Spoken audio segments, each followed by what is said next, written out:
Hello again. Hello, Aries, Sun, Moon, and Rising. Welcome to your weekly forecast. And this is from the 27th of April till the 3rd of May. Why am I jumping to 26? Well, I'm starting now. From now on, I'm going to start from Monday till Sunday. And especially the 26th, I want to do a special video because this is when Uranus enter Gemini. So Uranus stays 7 years in the planet. So what this will mean, I'm going to make a separate video, which will probably going to get on my channel before this one.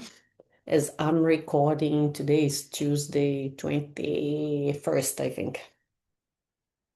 But let's dive in. I have my notes. I'm sitting on my son's bed today because he's playing downstairs and I need the internet. I think it's the only place I can still get internet. Um, anyway, let's dive in. Before I start, my name is Raissa Lima. I'm an astrologer using Western Tropical Zodiac Astrology and the whole house sign system, putting your sign at 0 degrees in the ascendant line. Therefore, I highly recommend that you watch your rising first, then you can watch your sun and your moon and collect some pieces. But the rising will make more sense because of the planets being in specific houses. All right. So let me start by sharing my screen. The usual. We do side by side.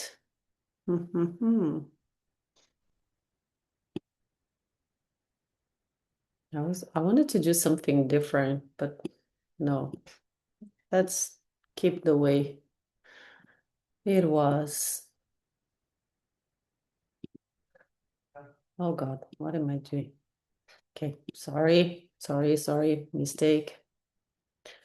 This one is tiny, smaller. Yeah, this one bigger. Hmm. Okay, let me share. And here we are. Ta-da! 27th of April. I set the chart to 12 o'clock, noon. I'm recording this video from Dubai. We are UTC +4, so wherever you are in the planet, make the calculations, hours behind, hours ahead. As sometimes I can give specific times. We have this week a full moon in Scorpio, and I'm going to give you the exact time here in Dubai. But let's dive in because there's a lot. And Venus is the planet of the week. Venus is doing a lot of aspects this week.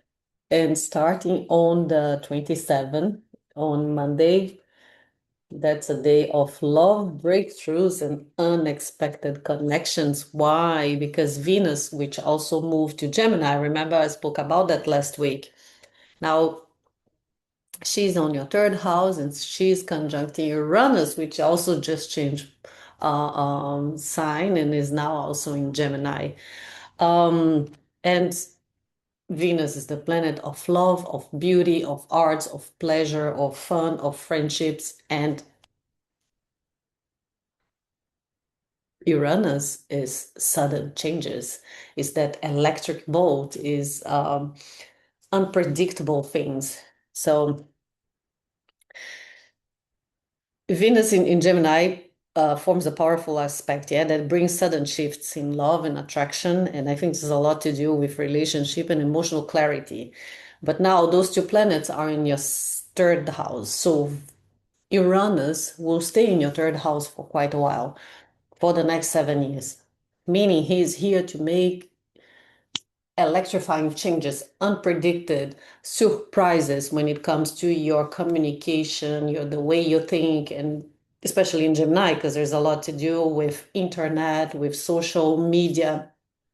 There'll be changes, there'll be breakthroughs, there'll be moments of push forward, going back, and sudden clarities regarding all of that, and marketing, selling, publishing, writing, learning, and also your neighborhood, the things that you do in the place where you live, when you go to the groceries or you go to the gym next door. everything that is in your neighborhood. It's also the third house and your relationship to your siblings. So expect for the next 7 years sudden changes and sudden surprises and all of that. But now, in this specific day on the 27th, with this conjunction with Venus, especially if you're single, that might mean a love, an expected love that you might find between your neighbors or around the places that you go in the community. Those could be, yeah, unexpected connections, all right, sudden attractions or surprises, changes in relationships. This is electric, fast, and impossible to ignore. I even wrote it down. Um, then we have as well Venus, the same one, beautifully sextiling here. Can you see Pluto? Neptune, sorry. Oh, what am I talking? Neptune in your first house. And that's a soft and dreamy influence. Okay. So romance, intuition, and emotional sensitivity as well are heightened. And it's beautiful, but stay grounded because Neptune like to dissolve things, like to create illusions and disillusions around certain things. So just try to be rational here. Um, but it could bring the love of your dreams. That could be something. You could meet that ideal person. Remember, I spoke on the week before on the forecast. I say, for me, when Venus and Neptune are aspecting each other, that could mean you find your muse. You find that person that is like, fuck, this is just perfect. It's exactly what I dreamed of. Like they tick all the boxes. Um, Now, talking about the moon is still in Virgo at 16 degrees here and is sextiling Jupiter. Okay, it will be happening in the afternoon. Oi, oi, oi, here. And there is an in conjunction as well. It's going to be in the afternoon, stronger to Mercury. So it's pretty much when talking to Fatih, your communication is not really aligned to your emotions and or the moon in Virgo is very practical, yeah, it's meticulous, very responsive and responsible, sorry, and intellectual as well. So the thing it could be very critical. So an in conjunction is that the way you feel, you might feel especially on the sixth house, could be hypochondriac as well, argumentative, and with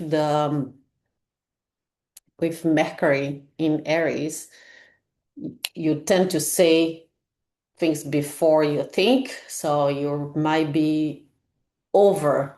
Not even thinking because you're not thinking, you're just speaking, and then later you're gonna analyze everything. So it's just like over analyzing what you feel and then speaking impulsively to energies that are not really aligned to each other, but that will pass. But be mindful.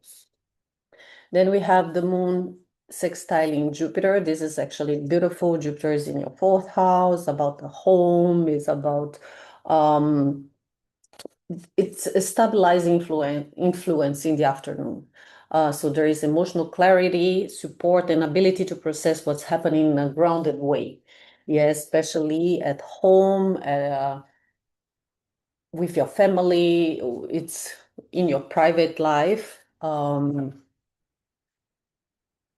It's a good support, especially with what's happening with Venus, with all this love. And it's a day of unexpected love or reconnection for sure. Emotional breakthroughs, seeing someone or something differently, and aligning what truly excites and fulfills you. 27 is the day. And on the 28th, now we going to Tuesday, 28. There are some karmic decisions, mental clarity, and fated shifts. It's a subtle, powerful day as well. So, what do we have? The Sun in Taurus here. semi-sextiling Saturn in Aries, building to perfect. It's going to be at perfect on the 29th, the next day on Wednesday. It's quite but important adjustment as well. So it's when reality meets a desire, asking for maturity, patience, responsibility regarding money, values, and your self-worth.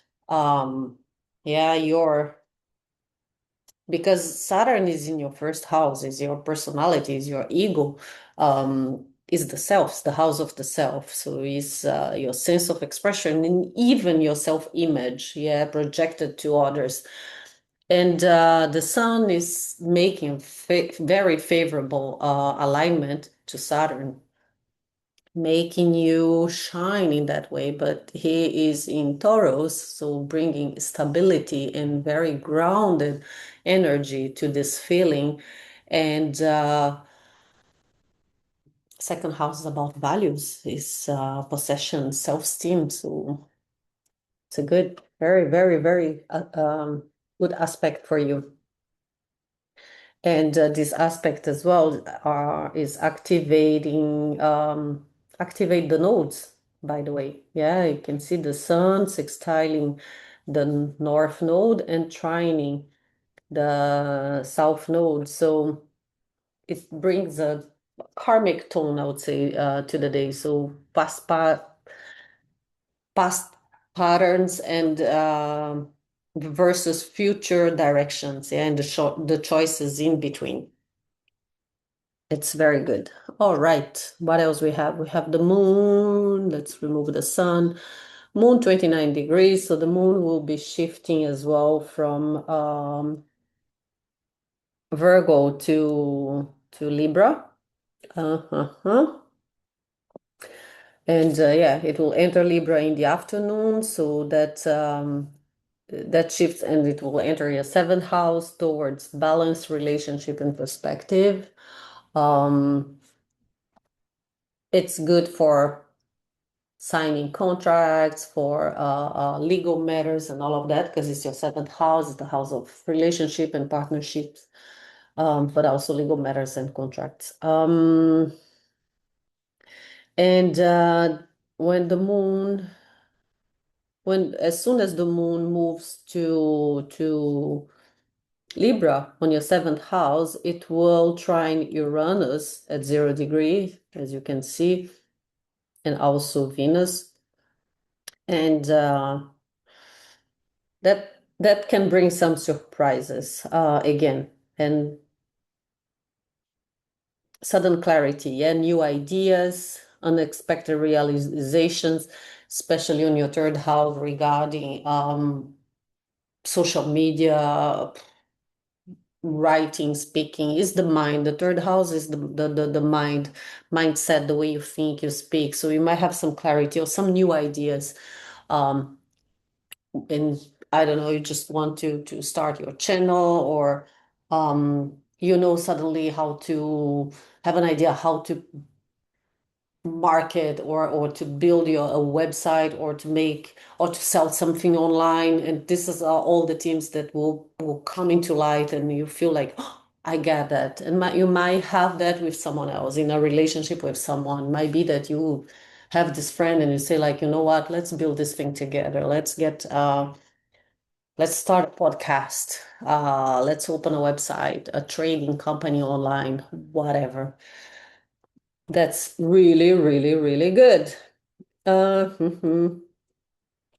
Moon opposing Neptune in Aries. So this comes a little bit later, and that's a bit of confusion, mental sensitivity that may follow. Not everything is as clear as it seems. So first you have the idea, you have this breakthrough, you want to do this, you want to do that. And then you might have a little bit of fog. Am I capable of, or it's not as simple as I thought. And, but that's okay. Then the day follows with a grand trine between the moon, Venus, and Pluto, all at 5 degrees. And it's a powerful flow, by the way, for insight. It's going to happen for us here in Dubai at the end of the day. It's a powerful flow for insight, communication, emotional intelligence, transformation through conversations as well. It's where things can shift mentally and emotionally at the same time. So this is a day, Tuesday, 28, is a day for karmic awareness and subtle decisions, for mental breakthroughs and new perspectives, balancing logic and intuition and conversation that will change everything. Expect the unexpected, as always. Man, there's a lot going on. Maybe I wrote too much. April 29, emotional reality check and tensions in relationship. Why? Because that's the day where emotions will meet resistance. The moon in Libra, don't forget, the moon in Libra brings focus to balance in relationships, especially on your seventh house, okay? And in connection. But the morning will shift the tone a little bit because the moon opposing in the morning is going to be opposing Saturn, and then later it will be opposing um Mars. So there is emotional distance and heaviness in a sense of rejection that can surface as well. um it's a moment of truth, I would say, what feels solid and what doesn't. Yeah, when the moon opposes Mars in Aries as well, then tension rises. Reactions and frustrations or conflict can appear, especially in relationships.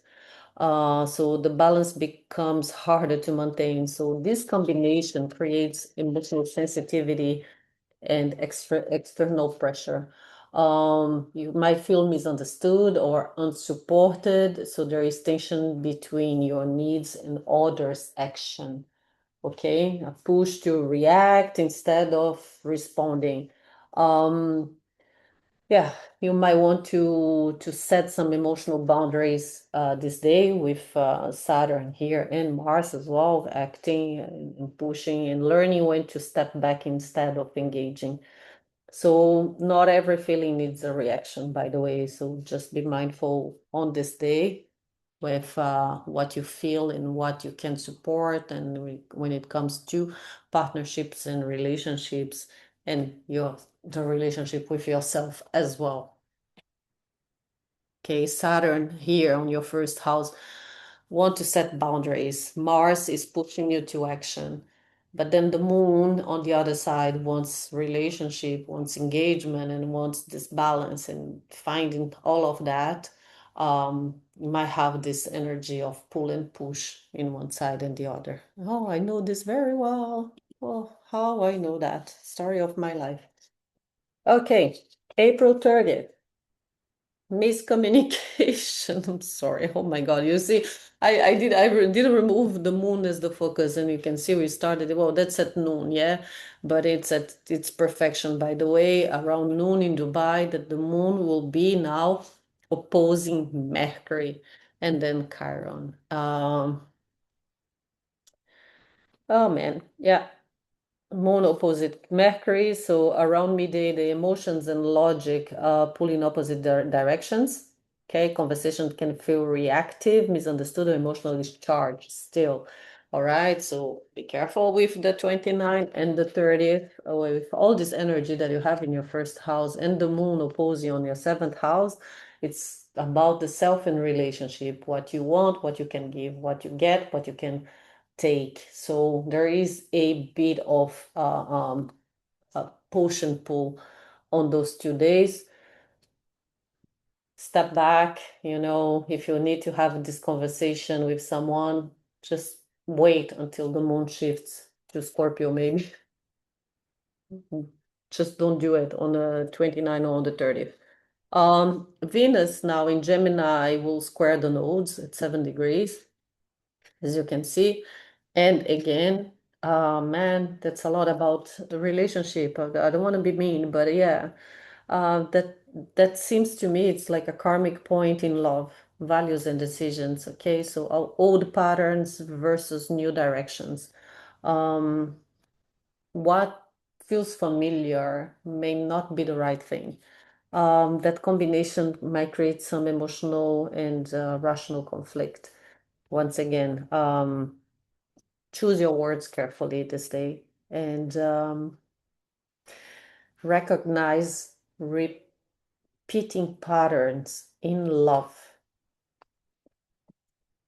in your relationships. Because not everything that feels familiar is meant to stay. Some patterns are meant to be broken as well. So yeah, that's the energy for the 30th. As we move to the first, what is the first, by the way? I'm lost. First is Friday, correct? Let me check. Yeah, first day is Friday. Okay, let's go back. So for Friday, what we have now, the moon shift to Scorpio, and actually on this day we have a full moon in Scorpio.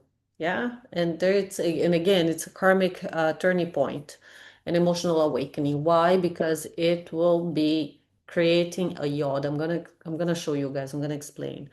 So the moon entering Scorpio, the moon is in fall in Scorpio, by the way. The moon doesn't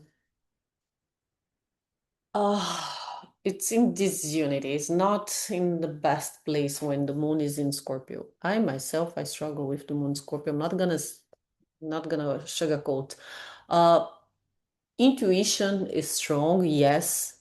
You might feel more intuitive, more ambitious as well, more emotional, but it can also make you more jealous, more secretive, more resentful, and more controlling. Yeah.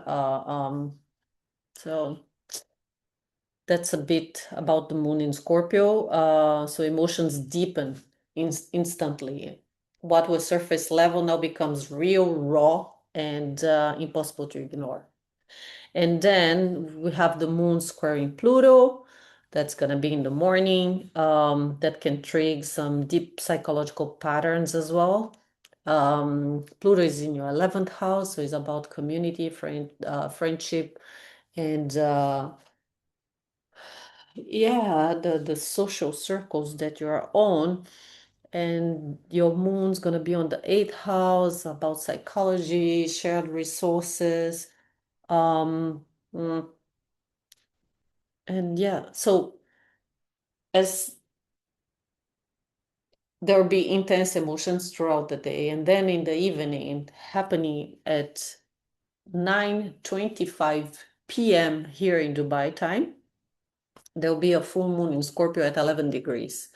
All right, I'm not gonna pull the calendar, the chart to the time, but you can see already the moon will be at 11 degrees, and it will be in conjuncting Saturn on your first house and in conjuncting Venus on your third house. This creates what we call a yod, or fingers of God. Okay, so this full moons are always about closing, about the end of a chapter. And this one is bringing emotion to the surface, yeah, like true vulnerability and deep transformation. Um, the yod, what it means, it becomes karmic, especially with activating Saturn here. It's a pressure point around relationships, choices in love, and emotional responsibility. The odds don't feel comfortable, I'm gonna say, and they feel like something has to change. Something has to change and something has to end specifically. All right, because it's a full moon. So, and it's very much regarding relationship. So if it's a day for karmic decisions in relationship. Set your intentions and not everything can stay the same. That's what this full moon says. This is a moment that makes that very clear. Just light a candle, set your intentions, and understand what you need to let go. Um, And I talk about relationships, partnerships, or whatever it could be, but usually it's, yeah, it's relationship, mainly love. Moving to the second Saturday, now we have emotional healing, which is good, expansion and honest conversation. So after the intensity of yesterday, of the day before, yeah, of the full moon, that days bring a softer, more supportive energy for sure. Um, Now the moon in Scorpio still keeps the emotion deep in intuitive, but now there is a space to process. Because the moon will be trining Jupiter here in Cancer. Okay, water and water. This is a beautiful energy. There is a support, emotional support and healing and expansion as well. It's a beautiful moment for connection, forgiveness, and understanding. I'm not telling you to go back to whatever you left the day before. You know, if you broke up the night before, then I'm not saying the next day forgive and take it back. You can, you do whatever you want, but I'm not saying that's what it means. Um, my means because Jupiter is in your fourth house, it might feel the comfort that you need in your home, at home with your family. It could be through your mother or your kids. Jupiter might symbolize the kids, Cancer might symbolize the mother. So yeah, that comfort, that healing might come from home, actually, from where you come from your roots. And what else? Mercury. I have to read because I wrote a lot. There's a lot going on. My goodness. On the second, Mercury conjunct Chiron in Aries here, 27, 28. To be perfect, I think on the next day. So that conversation that touches the wound. Mercury is communication. Chiron is a wound. So it can bring some healing again. Yeah, honest words that can release something you've been holding inside. So it's a day for emotional release, definitely, forgiveness and compassion, speaking your truth and allowing healing to begin. All right. So it's a day for healing, like emotional healing. And then we move to the third Sunday. What's happening on Sunday? There's sudden shift, bold moves, and unpredictable energy. Now the moon shift to Sagi, and the moon in Sagittarius, all about passion again. Is open-minded, is optimist, is adventurous, is direct, but the negative side as well can be a little bit restless, especially fire with fire. You Aries have a lot of fire going on in your first house, and then the moon in fire as well can be a bit restless and uncommitted and entitled. So it's a transitional day, okay, emotional, mentally, and energetically. So the moon starts in Scorpio, but early in the morning, keeping emotions intense and introspective, but then shifts to Sagittarius around 10 a.m. in the morning here in Dubai, and the mood lifts, but not quietly. So now the moon's going to be opposing Uranus, right? Ninth house, third house.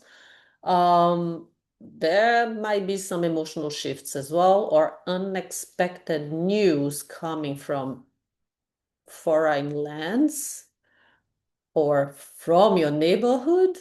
Um,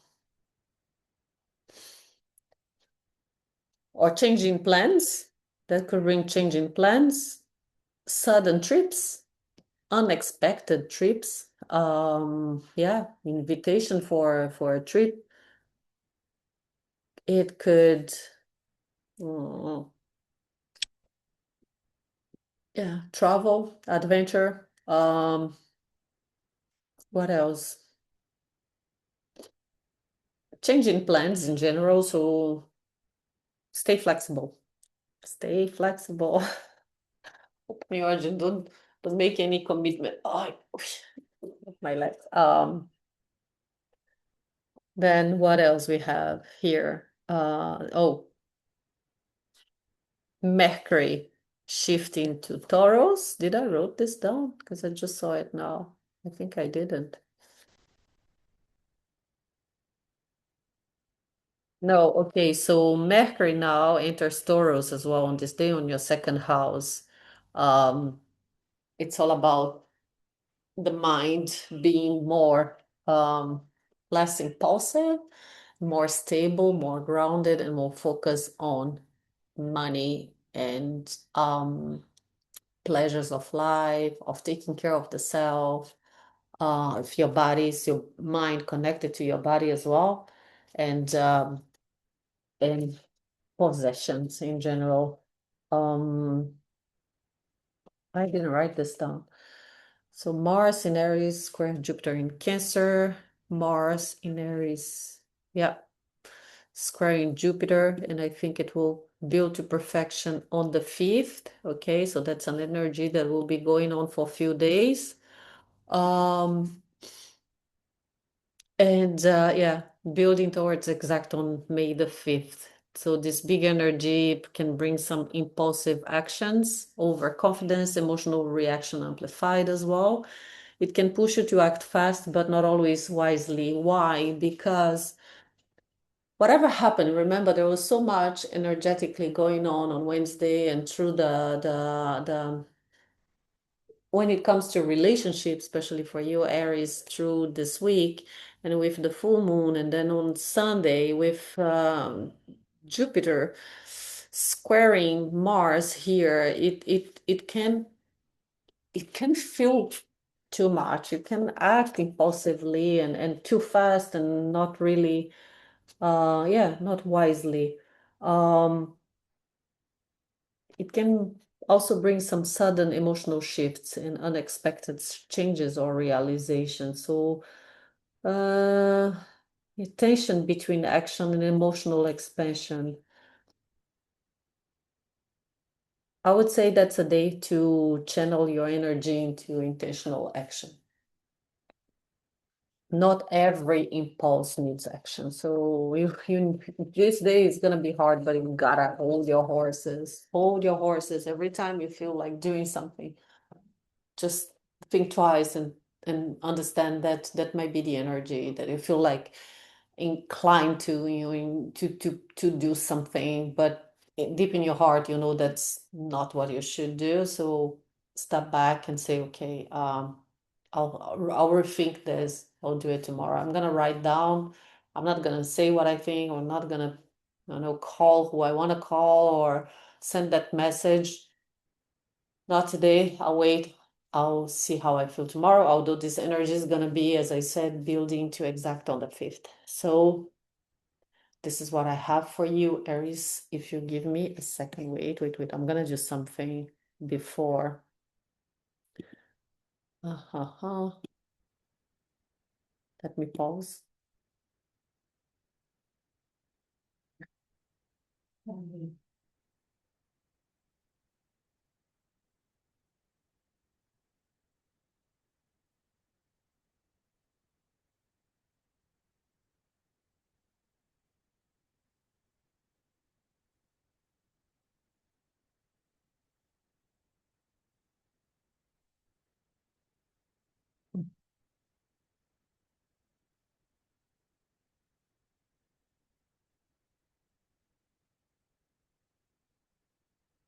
Before I go, I always like to take one tarot card for the week.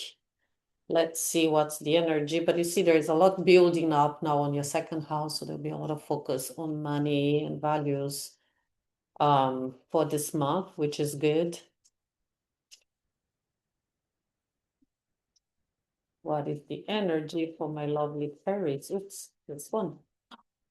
Oh, I love it. The Six of Wands is the card of celebration, of victory.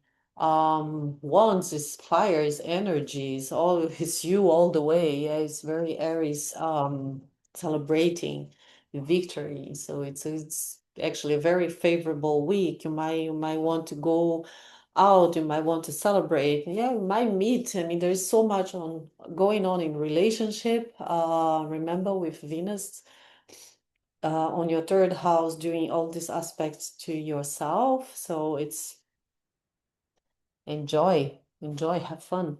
And what is the message from the angels? Let's see. 23, creativity. Creativity, talents, joy, unique, inspiration, expression, enjoyment. Wands are creativity, by the way. Embrace your creativity and talents to bring happiness into your life and those around you. Relax and start enjoying life. Man, perfection. Your unique creativity can bring joy to others. How can I channel my creativity to enhance my own happiness and positively impact those around me? Engage in a creative activity that you enjoy, such as painting, writing, or crafting, and share the results with someone to spread joy and inspiration. Remember, with Uranus and Venus on your third house, it's all about beauty, love, arts, creativity when it comes to writing, speaking, teaching, social media, AI. Oh, look who is here. Look who is here. Oi, oi, oi, oi, oi. Ooh, ooh. Okay. And this one. And the other one. Everybody's here today. All right. Okay, Aries, thank you very much for watching one more time. I hope that was a good reading. It seems to be a very good week for you. Again, full moon, time to let go on something from your past, maybe something karmic, maybe something with yourself, maybe a pattern that you have for a long time, and it's time to release that and let go and have a lovely and beautiful week. See you next week. All right, and how do I stop this?